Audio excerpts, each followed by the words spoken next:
वज़ीर आज़म शहबाज शरीफ और field marshal Asim Munir आज पेशावर का एक रोजा दौरा करेंगे। वो पेशावर में जिरगे में शिरकत भी करेंगे। इस हवाले से मजीद बात करेंगे। डॉन न्यूज पेशावर के ब्यूरो चीफ अली अकबर हमारे साथ मौजूद हैं। अली अकबर, बताएगा क्या मसरूफियात रहेंगी?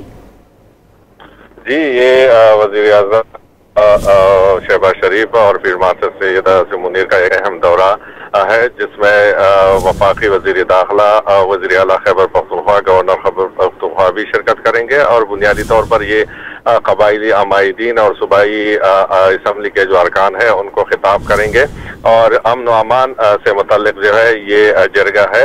वज़ीर आज़म और फील्ड मार्शल जो है उनको जो खैबर पख्तूनख्वा में अमन के लिए इक़दाम उठाए जा रहे हैं तो उस पर जो है उनको एतमाद में लेंगे और ये इसके अलावा जो है IG Khyber Pakhtunkhwa, IG FC समेत जो दीगर हुकाम है इस जरगे में शिरकत करेंगे।